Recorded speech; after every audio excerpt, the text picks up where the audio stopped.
Chapter 1. Mary Stoltz just wanted to live happily ever after. She was tired of it only happening in books, but never in real life. At least, not in her life. But she was still holding out hope. She prayed every night that God would bring a man into her life. After all, Mary wasn't getting any younger. She was now 23, which was a terrible age to be hopelessly single in the Amish world. Then again, was there ever a good age to be hopelessly single? 23 was particularly unfortunate, though, because it meant that time had run out on Mary's Rumspringa. The Amish started running around at 16 with the specific purpose of finding the person they were going to spend the rest of their life with. It was then that Mary started attending Sunday sings after church service.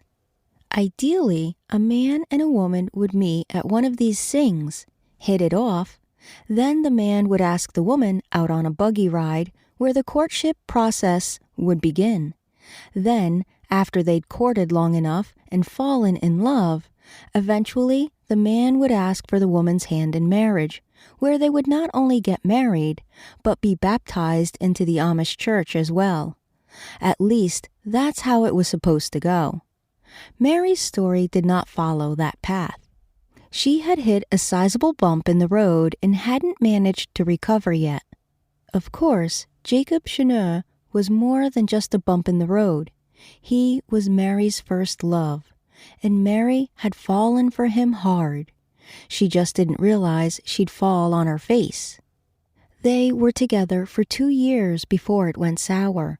2 magical years where nothing seemed like it could go wrong.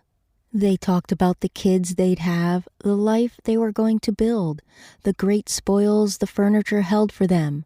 And then, just as things seemed like they couldn't get better, Mary got completely sideswiped. Instead of proposing, Jacob left Mary for another woman completely out of the blue. It was absolutely devastating. The kind of heartbreak that knocked the wind out of her. But catching her breath was no easy feat. Even after Mary's heart healed, the recovery was slow going. Through it all, Mary's saving grace was her sister Elizabeth.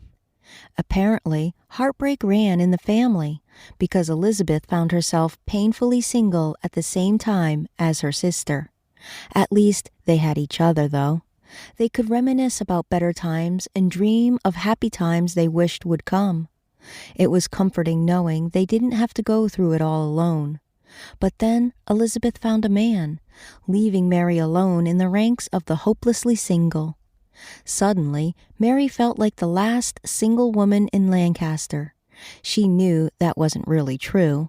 Of course, there were some other single girls in town, but they were younger than Mary. They still had their whole Rumspringa ahead of them. Mary, meanwhile, could not say the same for herself. Mary really needed a pick-me-up, and she hoped that could be with her sister. Maybe they could head out to the creamery and get a sweet treat. But when Mary heard Elizabeth humming to herself with a dreamy look in her eyes, it was clear Elizabeth already had plans. "Another date tonight?" Mary asked. "You know it," Elizabeth replied. "Why?" "Oh, just hoping you and I could do something together." "I could cancel," said Elizabeth. "No, don't want to keep you from your happiness. I know how hard it is to come by." "Sis, don't look so long in the face. You're going to find someone soon enough as well," Elizabeth insisted. "I'm not so sure about that, but I am delighted for you," Mary said. "You and John are great together." "Yeah, I think we really have something special," Elizabeth admitted. "But enough about John and I. This is about you. Now I know that some days it might be tough to believe, but you will find love too." Mary grimaced. "How can you be so sure? Come on. Do you really think God would let you stay single for the rest of your life?" Elizabeth replied. "Well, when you put it that way, it does sound kind of silly," Mary said. "It took me a